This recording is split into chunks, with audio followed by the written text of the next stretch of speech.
जलस्रोतका हिसाबले नेपाल विश्वको दोस्रो धनी देश हो।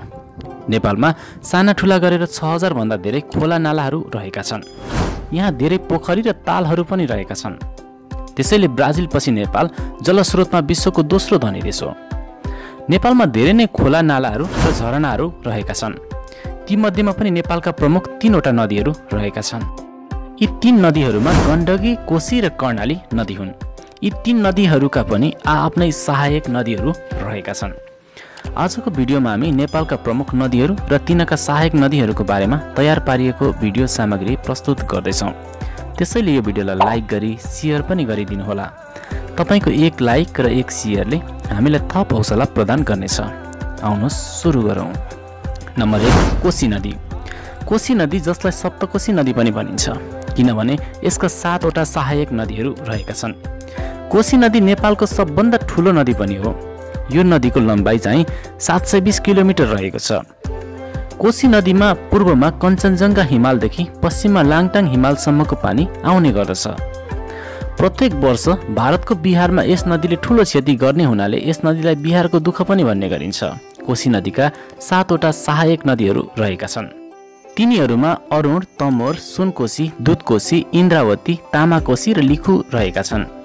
यी 7वटा नदीहरूका उद्गम स्थलहरू पनि फरक फरक रहेका छन्। नम्बर 1 अरुण नदी। अरुण नदी कोशी नदीको एक सहायक नदी हो। यो नदीको उत्पत्ति चाहिँ चीनको सोसासी क्षेत्र तिब्बतबाट हुन्छ। यो नदी नेपालको सङ्खुवासभा जिल्ला भएर नेपालतर्फ अगाडि बढ्दछ। नम्बर 2 तमोर नदी। तमोर नदी पनि कोशी नदीको एक सहायक नदी हो। यो नदीको उत्पत्ति पनि तिब्बतबाट नै हुन्छ। यो नदी ताप्लेजुङ जिल्लाबाट नेपालमा प्रवेश गर्दछ। नम्बर 3 सुनकोशी नदी। सुनकोशी नदी कोशी नदीको सहायक नदी मध्येको एक नदी हो। यो नदीको उत्पत्ति पनि तिब्बतबाट नै हुन्छ र यो नदी नेपालतर्फ आउँछ। नम्बर 4 दुधकोशी नदी। दुधकोशी नदी कोशी नदीको सहायक नदी मध्येको एक नदी हो। यो नदीको उत्पत्ति चाहिँ सोलुखुम्बु जिल्लाको दुधकुण्डबाट भएको हो। नम्बर 5 तामाकोशी नदी। तामाकोशी नदी पनि कोशी नदीको एक सहायक नदी हो। यो नदीको मुहान चाहिँ तिब्बतमा रहेको छ। तिब्बतबाट नेपालतिर बग्दै आएर यो नदी सप्तकोशी नदीमा मिसिन्छ। नम्बर 6 इन्द्रावती। इन्द्रावती नदी पनि कोशी नदीको एक सहायक नदी हो। यस नदीको उत्पत्ति चाहिँ जुगल हिमालबाट हुन्छ। नम्बर 7 लिखु नदी। लिखु नदी सप्तकोशी नदीका सहायक नदी मध्येको एक नदी हो। यो नदीको उत्पत्ति चाहिँ हिमालयबाट सुरु हुन्छ र सप्तकोशी नदीमा आएर यो नदी मिसिन्छ। नम्बर 2 गण्डकी नदी।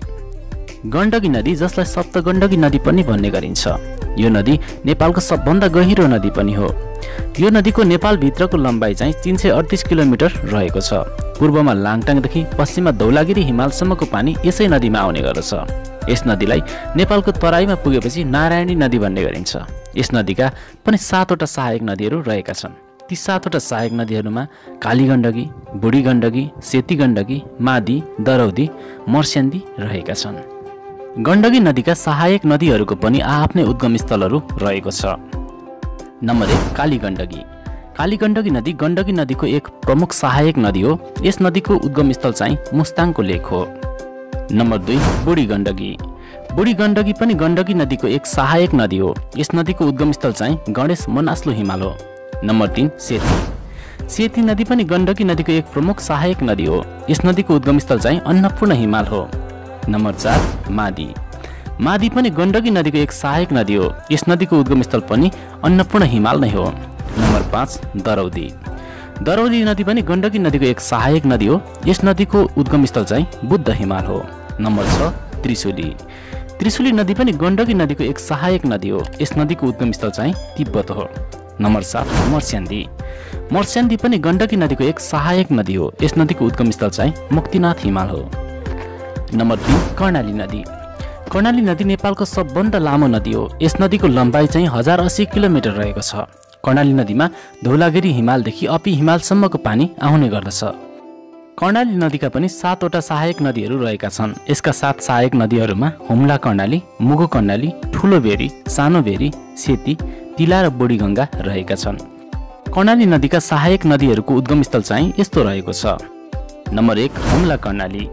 हुम्ला कर्णाली कर्णाली नदीको एक सहायक नदी हो। यस नदीको उत्पत्ति चाहिँ तिब्बतबाट भएको हो। नम्बर 2 मुगु कर्णाली। मुगु कर्णाली पनि कर्णाली नदीको एउटा सहायक नदी हो। यस नदीको उत्पत्ति चाहिँ लखातबाट भएको हो। नम्बर 3 ठुलो भेरी।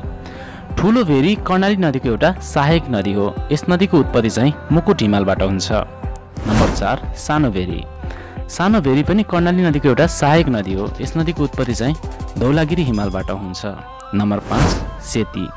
सेती नदी पनि कर्णाली नदीको एउटा सहायक नदी हो। यस नदीको उत्पत्ति चाहिँ अपी हिमालबाट हुन्छ। नम्बर 6 तिला। तिला पनि कर्णाली नदीको एउटा सहायक नदी हो। नम्बर 7 बुढीगङ्गा। बुढीगङ्गा कर्णाली नदीको एउटा सहायक नदी हो जसको उत्पत्ति चाहिँ जसोदुल्ला तालबाट हुन्छ। साथीहो, यी थिए नेपालका प्रमुख नदीहरूका उद्गम स्थलहरू। तपाईहरुलाई आजको भिडियो कस्तो लाग्यो? कृपया तपाईको विचार कमेन्ट गर्न चाहिँ नछुटाउनुहोला।